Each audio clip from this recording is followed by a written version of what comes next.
चलो ये क्वेश्चन देखते हैं, असर्शन रीजन टाइप का क्वेश्चन है। दो स्टेटमेंट्स है, कौन सा स्टेटमेंट करेक्ट है, रॉन्ग है।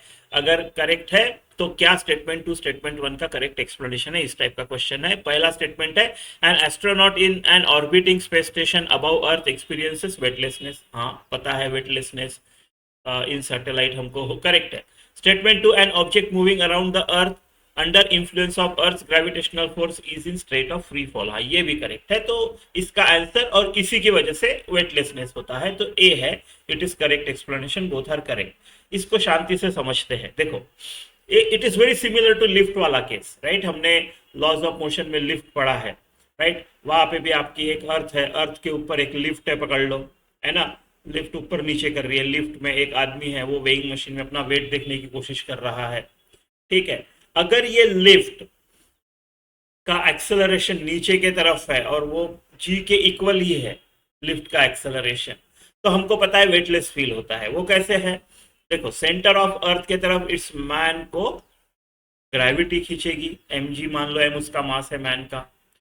अगर ये उसको प्रेस कर रहा है वेइंग मशीन को फ्लोर पे, तो वो फ्लोर या वेइंग मशीन भी उसको एक नॉर्मल रिएक्शन देगा।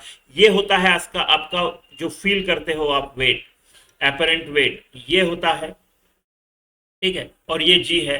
मैं कहीं से ग्राउंड से एक स्टेशनरी फ्रेम ऑफ रेफरेंस से मैं इसको न्यूटन्स लॉज ऑफ मोशन लगाता हूँ, सेकेंड लॉ, ठीक है। तो क्या आएगा, m g minus n is equal to m a, नीचे की तरफ पॉजिटिव लिया, तो n is equal to m g minus m a. अगर ए इक्वल टू जी है तो m g minus m g zero हो जाता है।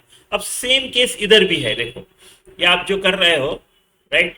मान लो ये अर्थ है आपकी, और ये कहीं तो यहाँ पे ऐसा ऑर्बिट कर रहा है आपका आपका एक सैटेलाइट, सैटेलाइट के अंदर एस्ट्रोनॉट भी है, इसका मास एम है, ठीक है। ऐसा मान लो इसकी वेलोसिटी भी थी यहाँ पे, ऐसा। तो इसको टुवर्ड सेंटर ऑफ अर्थ खींच रहा है, राइट,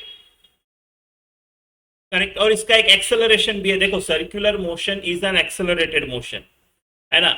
इसका एक्सेलरेशन भी है v square by r, right, ठीक है, ऐसा है। अब ये सैटेलाइट के अंदर अगर कोई एस्ट्रोनॉट बैठा है, यहाँ पे एक सैटेलाइट है, उसके अंदर एस्ट्रोनॉट बैठा है, उसका मास एम है। उस एस्ट्रोनॉट के ऊपर क्या क्या फोर्स लग रहे हैं, मान लो वो सैटेलाइट का फ्लोर पे बैठा है, तो फ्लोर उसको नॉर्मल रिएक्शन लगाएगा, ऐसा, ठीक है। अर्थ के सेंटर की तरफ उसको खींचा जाएगा, एम जी डैश पकड़ लो, जी डैश इस हाइट पे उसका gravitational acceleration due to gravity है एट हाइट एच, इतना है, राइट। जी डैश कितना आएगा, G dash will be G M upon mass of earth upon R plus H का स्क्वायर। मान लो एच हाइट पे है, ऐसा ऐसा, या फिर आर प्लस एच को मैं आर बोल देता हूं, so this will be G M upon small r का square. G dash, m g dash इतना एक्सपीरियंस करेगा, वो नॉर्मल रिएक्शन उस पर डाली जाएगी, और उसका नेट टू नेट एक्सेलरेशन कितना होगा, वी स्क्वायर बाय आर। देखो अब वी स्क्वायर बाय आर क्या होता है, हमको पता है ए की फोर्स है gravitational force which provides for centripetal force, तो हम क्या बोलते हैं, g m m upon are square is equal to m v square by are.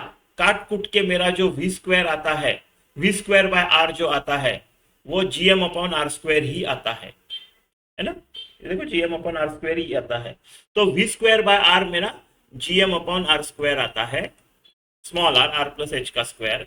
तो अभी अगर मैं सिमिलर इक्वेशन लगाऊं, अपना सेकेंड लॉ ऑफ मोशन अगर लगाऊं, तो क्या होगा, नीचे की तरफ पॉजिटिव लेता हूं, तो m g dash minus n is equal to m a, right. Circular motion is accelerated motion with acceleration points towards the center of earth, right, ऐसा सेंटर ऑफ द जो भी सर्कुलर मोशन का ये है ना, राइट, उसके तरफ आएगा ऐसा।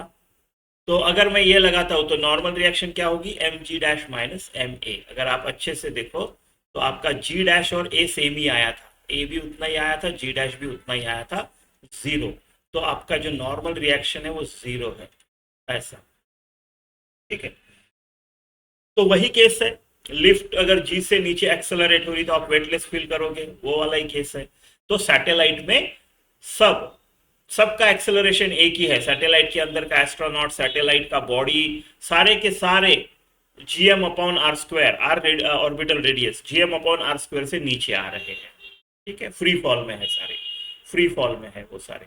हमने फ्री फॉल को पहले कैसे डिफाइन किया था, जी से नीचे आने वाली बॉडी, तो सारे फ्री फॉल में है, जी से नीचे आने वाली बॉडी, वहां पे जी यानी जी डैश उस हाइट का एक्सेलरेशन ड्यू टू ग्रेविटी। ठीक है।